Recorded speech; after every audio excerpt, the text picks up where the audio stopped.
Hi friends, welcome to Vishnu CS SetNet Education channel. This video mainly focuses on UGC NET JRF Set Paper 1 June 2013 solved questions and answers. இதுவரைக்கும் நான் upload பண்ண videos பிளேலிஸ்ட்ல UGC NET and set questions separate playlist கொடுத்திருக்கேன். Refer பண்ணிக்கங்க. இந்த video உங்களுக்கு யூஸ்ஃபுல்லா இருந்துச்சு அப்படின்னா லைக் பண்ணுங்க, ஷேர் பண்ணுங்க, சப்ஸ்கிரைப் பண்ணுங்க, மறக்காம பக்கத்துல உள்ள பெல் ஐகானை பிரஸ் பண்ணுங்க. அப்பதான் நான் வீடியோ அப்லோட் பண்றப்ப உங்களுக்கு நோட்டிபிகேஷன் ரீச் ஆகும். Paper 1 June 2013. First question, www stands for World Wide Web. World Wide Web or Web அப்படின்னு கூட சொல்லலாம். இதுல collection of website or web pages web சர்வர்ல ஸ்டோர் ஆயிருக்கும். இதை நம்மளோட கம்ப்யூட்டருக்கு த்ரூ இன்டர்நெட் கனெக்ஷன் வழியா தேவையான பேஜஸ் நம்ம எடுத்துக்கலாம், யூஸ் பண்ணிக்கலாம். இந்த வெப்சைட்ல ஃபுல்லா என்ன இருக்கும் அப்படின்னா text pages, videos, audios, digital images, multimedias இது எல்லாமே இருக்கும். www founder Tim Berners-Lee. A hard disk is divided into tracks, which is further subdivided into sectors. Hard disk track சின்ன சின்ன கான்சென்ட்ரிக் சர்க்கிளா இருக்கும், அதை டிவைட் பண்ணியிருப்பாங்க. அதுக்கு நேம் ட்ராக் அப்படின்னு சொல்லுவோம். அதை வந்து இன்னும் டிவைட் பண்ணியிருப்பாங்க. அதுக்கு நேம் வந்து செக்டார்ஸ் அப்படின்னு சொல்லுவோம். நெக்ஸ்ட், ஒரு கம்ப்யூட்டர் ப்ரோக்ராம மெஷின் லாங்குவேஜுக்கு ஒவ்வொரு ஸ்டேட்மெண்டா டிரான்ஸ்லேட் பண்றதுக்கு யூஸ் பண்ற டிரான்ஸ்லேட்டர் பேரு இன்டர்பிரட்டர். இந்த இடத்துல keyword statement by statement.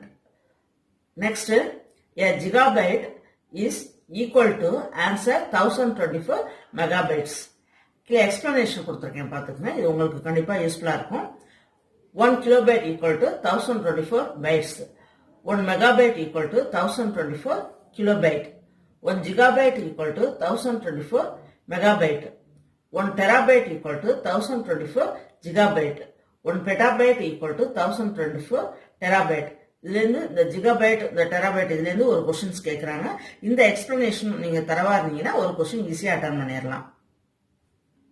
Next question, compiler is used to convert the high level programming language into machine language program. இது வந்து அசெம்பிளி லாங்குவேஜ்ல இருந்து மெஷின் லாங்குவேஜுக்கு டிரான்ஸ்லேட் பண்ணணும் அப்படின்னா answer assembler. Next, virtual memory. Virtual memory is an illusion of extremely large main memory. இந்த question repeated net exam questionல கேக்குறாங்க. Virtual memory அப்படிங்கிறது ஒரு volatile memory. இது ஒரு extra memory அப்படின்னு கூட சொல்லலாம். Next, tragedy of commons. இதுக்கு meaning renewable free access resources. renewable resources நமக்கு ஃப்ரீயா கிடைக்கிறப்ப நிறைய பேர் அதை வந்து அக்சஸ் பண்ணுவாங்க. இதுதான் வந்து tragedy of commons அப்படின்னு சொல்லுவோம். Next, Kyoto Protocol is related to answer climate change. Nagoya Protocol அப்படின்னு கேட்டாங்க அப்படின்னா answer biodiversity. Next question, ozone surface அதிகமா பொல்யூட்டன் ஆகுறதுக்கு என்ன ரீசன் அப்படின்னா answer A transport sector. Next, the smog in cities in India mainly consist of. இந்தியாவில் நிறைய main சிட்டிஸ்ல எல்லாம் ஸ்மாக் காணப்படுறது எதனால அப்படின்னா oxides of nitrogen and unburnt hydrocarbons. Next, எந்த இயற்கை பேரழிவினால மக்கள் அதிகமா பாதிக்கப்படுறாங்க அப்படின்னா ஆன்சர் பஞ்சம், வெள்ளம். ரெண்டு ரீசனாலதான் மக்கள் அதிகமா பாதிக்கப்படுறாங்க. ரெனியூவபிள் எனர்ஜி சோர்சஸ் மூலமா இந்தியாவுக்கு பவர் ப்ரொடக்ஷன் 10 to 12% தான் கிடைக்குது. renewable energy sources, solar energy, wind energy, hydro energy, tidal energy, geothermal energy and biomass energy. 2010 to 11 higher educationல allotted seatsக்கு அதிகமா OBC students enroll ஆயிருக்காங்க. Next, UGC ரிலேட்டடா 4 ஆப்ஷன் கொடுத்திருக்காங்க. இதுல எது நாட் கரெக்ட் அப்படின்னா ஆன்சர் டி. ஜெனரலா UGC 1956ல ஸ்டார்ட் பண்ணாங்க. It is used to maintain the standards of university education and also UGC is used to develop the higher education. UGC headquarters is in New Delhi. UGC யோட 6 regional centers Pune, Bhopal, Kolkata, Hyderabad, Guwahati and Bangalore. Repeated question in at exam. Statement, should India switch over to a two-party system? India America மாதிரி two party இரு கட்சி அரசியலுக்கு மாறினா எப்படி இருக்கும்? இதுதான் statement.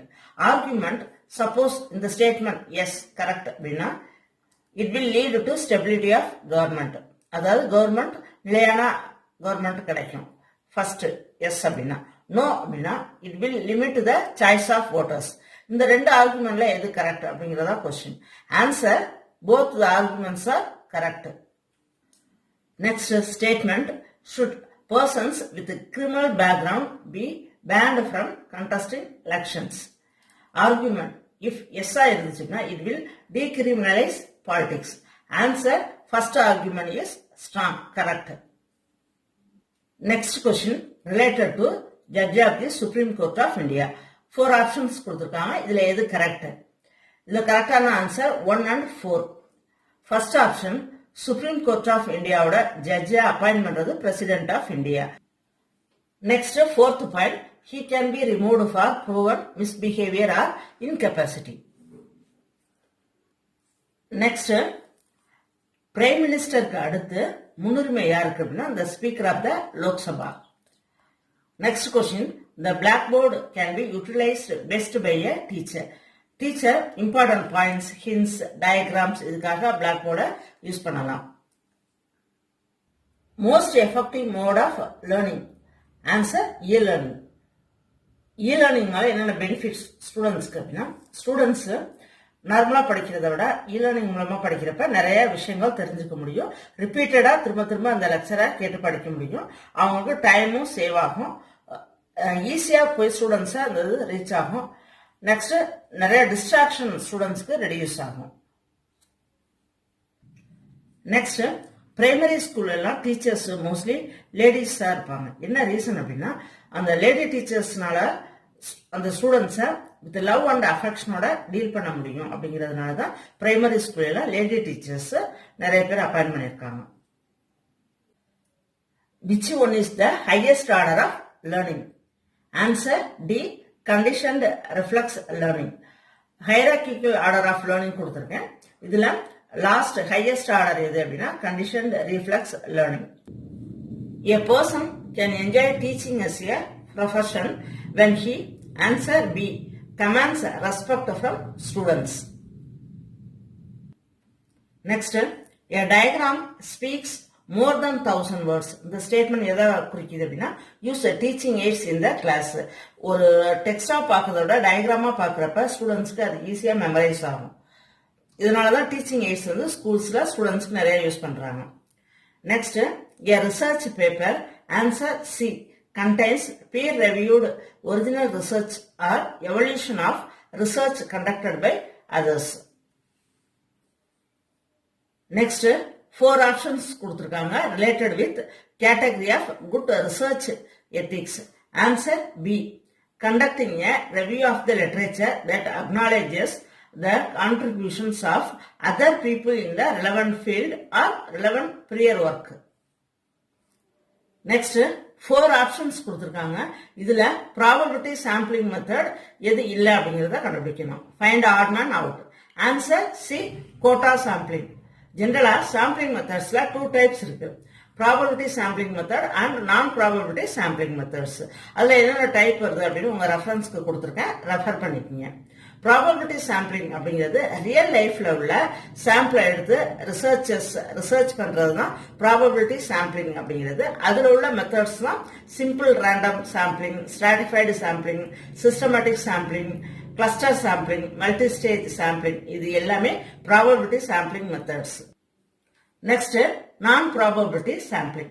Researcher அவங்களுக்கு இன்ட்ரெஸ்டான டாபிக்ல இருந்து சாம்பிளிங் எடுத்து அதுல இருந்து அவங்க ரிசர்ச் பண்றதுதான் நான் ப்ராபபிலிட்டி சாம்பிளிங் சொல்லுவோம். இதுல குவாலிட்டேட்டிவ் மெத்தடா இருக்கலாம், அது மிக்சட் மெத்தடா இருக்கலாம், குவான்டிடேட்டிவ் ரிசர்ச் மெத்தடா இருக்கலாம், எப்படி வேணாலும் இருக்கலாம். இது வந்து ரிசர்ச்சர் செலக்ட் பண்றதுதான். நெக்ஸ்ட், நான் ப்ராபபிலிட்டி சாம்பிளிங் மெத்தட்ஸ் அப்படின்னு சொல்லிட்டு ஒரு 5 இருக்கு. Quota sampling, convenience sampling, purposive sampling, self selection sampling, snowball sampling. இது எல்லாமே நான் ப்ராபபிலிட்டி சாம்பிளிங் மெத்தட்ஸ். ஜெனரலா பார்த்தோம் அப்படின்னா நெட் கொஸ்டின்ல இருந்து சாம்பிளிங் மெத்தட்ஸ் வந்து ரெகுலரா கொஸ்டின்ஸ் கேட்டுட்டே இருக்காங்க. மோஸ்ட்லி இதோட டெஃபினேஷன் அண்ட் இதோட டைப்ஸ் தான் கேட்கறாங்க. இந்த 2 கொஸ்டின்ஸ் இதனால தரவா படிச்சுக்கிட்டீங்க அப்படின்னா அதுல இருந்து ஒரு கொஸ்டின் ஈஸியா அட்டன் பண்ணிடலாம். Next references modern language association ஃபார்மேட்ல எப்படி எழுதலாம் அப்படின்னா answer D. Next workshop அப்படிங்கிறது answer D. A brief intensive course for a small group emphasizing the development of a skill or technique for solving a specific problem. Generally, workshop அப்படிங்கிறது hands on training. ஒரு 2 hours 3 hours half a day ஒரு full day ஒரு topic பத்தி ஒரு ஏரியாவை பத்தி hands on training கொடுக்கிறது தான் ஒர்க் ஷாப் அப்படின்னு சொல்லுவோம். நெக்ஸ்ட் ஒர்க்கிங் ஹைபாதிசிஸ் அப்படின்னா ப்ரொவிஷனலி அக்செப்டட் ஹைபாதிசிஸ். இதை வச்சா ஃபர்தரா நம்ம ரிசர்ச் பண்ண முடியும். இதுதான் ஒர்க்கிங் ஹைபாதிசிஸ் அப்படின்னு சொல்றோம். நெக்ஸ்ட் இந்த ப்ராசஸ் ஆஃப் கம்யூனிகேஷன்ல குரோனாலஜிக்கல் ஆர்டர் அப்படின்னா first communicator, message, medium, receiver, effect. இதான் வந்து அந்த chronological order. Answer C. Next Bengal gazette. The first newspaper in India was started in 1780 by answer B. James Augustus Hickey. Next, press censorship in India was imposed during the tenure of the Prime Minister. பத்திரிகை தணிக்கை முறை யாரோட காலத்துல பதவி காலத்துல எந்த பிரதமரோட பதவி காலத்துல கொண்டு வரப்பட்டது அப்படின்னா ஆன்சர் இந்திரா காந்தி. இன் 1975ல Indira Gandhi government emergency period கொண்டு வந்தாங்க. அப்ப கொண்டு வரப்பட்டதுதான் அந்த பத்திரிகை தணிக்கை முறை. Next communication via new media such as computers, teleshopping, net, mobile. இது மூலமா சென்டர் அண்ட் ரிசீவர் கம்யூனிகேட் பண்ணிக்கலாம். இதுதான் வந்து நம்ம என்ன சொல்றோம்னா இன்டராக்டிவ் கம்யூனிகேஷன் அப்படின்னு சொல்றோம். Next classroom communication of a teacher rest on the principle of answer entertainment. That is education plus entertainment equal to edutainment. இந்த question repeated UGC net examல கேக்குறாங்க. Next, dash is important when a teacher communicates with student. Answer B. Empathy. Next, encoding decoding. Gallop அப்படிங்கறத எப்படி எழுதலாம் அப்படின்னா அப்படி எழுதலாம். என்ன அப்படின்னா அடுத்த லெட்டர் போட்டிருக்காங்க. அதே மாதிரி டைகர் அப்படிங்கறத எப்படி எழுதலாம் அப்படின்னா ஆன்சர் ஏ. இப்போ டீக்கு நெக்ஸ்ட் லெட்டர் யூ, ஐக்கு நெக்ஸ்ட் லெட்டர் ஜே, அது மாதிரி நெக்ஸ்ட் லெட்டர் போட்டிருக்காங்க. அதான் ஆன்சர் வந்து ஏ. மிஸ்ஸிங் நம்பர்ஸ் இந்த சீரீஸ். இதுல ஃபர்ஸ்ட் 40 3ஆல மல்டிப்ளை பண்ணிருக்காங்க 120. அந்த 120 2ஆல டிவைட் பண்ணிருக்காங்க, வர்றது 60. இப்ப 60 3ஆல திரும்ப மல்டிப்ளை பண்ணோம்னா 180. அந்த 180 2ஆல டிவைட் பண்ணோம் அப்படின்னா வர்றது 90. ஓகேவா? இப்ப 90 3ஆல நம்ம மல்டிப்ளை பண்ணோம் அப்படின்னா வர்றது 270. Answer B. அந்த 270 2ஆல டிவைட் பண்ணோம் அப்படின்னா வர்றது 135. இந்த இடத்துல answer B 270. Next question 1 to 45 odd numbers மட்டும். அந்த ஆட் நம்பர்ஸ்ல டிவிசிபிள் பை 3 மூணால எந்த நம்பர்லாம் டிவைட் பண்ண முடியுமோ அது அரேஞ்சிங் இன் அசெண்டிங் ஆர்டர்ல அரேஞ்ச் ஆயிருக்கு. அதுல 6th நம்பர் 6th பொசிஷன்ல உள்ளது எந்த நம்பர் அப்படின்னு கேட்டிருக்காங்க. இப்போ போட்டிருக்கேன் பாருங்க எக்ஸ்பிளனேஷன்ல. இப்ப இதுல 1 to 45ல உள்ள ஆட் நம்பர்ஸ் டிவிசிபிள் பை 3 மட்டும் கொடுத்திருக்கேன் அரேஞ்ச் இன் அசெண்டிங் ஆர்டர். இதுல 6th பொசிஷன்ல உள்ள number 33. Answer C 33. Next A, B, C, D. The 4 numbers ஓட மீன் 100. இதுல C ஓட மீன் மட்டும் 70. இப்ப மீதி பேலன்ஸ் உள்ள A, B, D இதோட மீன் என்ன அப்படிங்கறத நம்ம சால்வ் பண்ணணும். Answer D 110. இதை எப்படி சால்வ் பண்றது அப்படிங்கறத பார்ப்போம். Explanation. A, B, C, D 4 நம்பர்ஸோட மீன் 100 கொஸ்டின்ல கொடுத்திருக்காங்க. மீன் கண்டுபிடிக்கிறதுக்கு ஃபார்முலா. இந்த இடத்துல டோட்டல் மீன் வந்து 100 அப்படின்னு கொஸ்டின்ல இருக்கு. ஈக்குவல் டு இந்த இடத்துல என்னென்ன வந்து numbers ABCD divided by n அப்படிங்கிறது 4 நம்பர்ஸ், அதனால 4 அப்படின்னு போட்டிருக்கோம். நெக்ஸ்ட் ஸ்டெப் இந்த இடத்துல 100, இந்த இடத்துல 4 அப்படிங்கிறது லெஃப்ட் சைடு வரப்ப டிவிஷன்ல உள்ளது லெஃப்ட் சைடுல வரப்ப இன்டூவா மாறும். ஈக்குவல் டு இந்த ஏபிசிடியை கொடுத்துக்கிறோம். சியோட வேல்யூ மீன் வேல்யூ 70 அப்படின்னு கொஸ்டின்ல கொடுத்துருக்கறதுனால இந்த இடத்துல சிக்கு பதிலா 70 அப்படின்னு கொடுத்துக்கிறோம். லெஃப்ட் சைடு இந்த ஏபிடி அப்படிங்கிறது லெஃப்ட் சைடுல வந்துருது. இந்த 100 இன்டூ 400 இந்த பாசிட்டிவ் வேல்யூ இந்த சைடு வரப்ப நெகட்டிவ்ல மாறும். அப்ப 400 மைனஸ் 70 ஈக்குவல் டு 330. நெக்ஸ்ட் இந்த ஏபிடி இந்த 3 வேல்யூயோட மீன் வந்து 330 அப்படின்னு நம்ம கண்டுபிடிச்சாச்சு. இப்ப இந்த 330 அப்படிங்கறத 3ஆல நம்ம டிவைட் பண்ணோம்னா நமக்கு கிடைக்கிறது 110. இப்ப answer 110. Next if the radius of a circle is increased by 50. ஒரு சர்க்கிளோட ரேடியஸ் 50% இன்க்ரீஸ் ஆகுறப்ப the perimeter of the circle ஆட்டோமேட்டிக்கா 50% இன்க்ரீஸ் ஆகும். அதான் ஆன்சர் டி 50%. நெக்ஸ்ட் இந்த கொஸ்டின் ரிப்பீட்டடா நெட் எக்ஸாம்ல கேட்டிருக்காங்க. some men are honest அப்படிங்கிறது ஃபால்ஸ். அப்ப இந்த கொடுத்திருக்க ஆப்ஷன்ல எது ட்ரூ அப்படின்னா ஆன்சர் 2, 3, 4 3 ஸ்டேட்மெண்ட்ஸும் ட்ரூ. நெக்ஸ்ட் இந்த இடத்துல ப்ராப்பர் ஆல்டர்னேட்டிவ் வேர்டு பி என்ன கொடுக்குமா ஹனி, கவ் மில்க் கொடுக்கும். Next teacher answer D wisdom knowledge. A definition put forward to resolve a dispute by influencing attitudes or stirring emotions is called answer B persuasive. Persuasive definition na idu. Next 4 statements கொடுத்திருக்காங்க related with Venn diagram. இதுல எந்த statements correct? Answer 1, 2 and 4. First Venn diagram அப்படிங்கிறது ஒரு clear method of rotation. Next Venn diagram அப்படிங்கிறது ஒரு direct method. எதுக்காக அப்படின்னா testing the validity of categorical syllogism. Last point Venn diagram அப்படிங்கிறது 3 overlapping circle இருக்கும், அப்படின்னா 2 overlapping circles இருக்கும். Inductive reasoning presupposes answer C uniformity in human nature. Inductive reasoning அப்படிங்கிறது broad ஜெனரலைசேஷன்ல ஒரு ஸ்பெசிபிக் அப்சர்வேஷனுக்கு கொண்டு போறதுதான் இண்டக்டிவ் ரீசனிங் அப்படிங்கிறது. அதாவது conclusions are drawn from the data, ஒரு டேட்டாவில இருந்து ஒரு கன்க்ளூஷனை கொண்டு வர்றதுதான் இண்டக்டிவ் ரீசனிங் அப்படிங்கிறது. அதுக்கு ஆப்போசிட் தான் டிடக்டிவ் ரீசனிங் அப்படிங்கிறது. ஆல்ரெடி ஒரு கன்க்ளூஷன் வந்துட்டு அதுல இருந்து ஒரு மெசேஜை கொண்டு வர்றதுதான் டிடக்டிவ் ரீசனிங் அப்படிங்கிறது. Thank you friends. இந்த வீடியோ உங்களுக்கு யூஸ்ஃபுல்லா இருந்துச்சுன்னா லைக் பண்ணுங்க, ஷேர் பண்ணுங்க, சப்ஸ்கிரைப் பண்ணுங்க, மறக்காம பக்கத்துல உள்ள பெல் ஐகானை பிரஸ் பண்ணுங்க. தேங்க்யூ.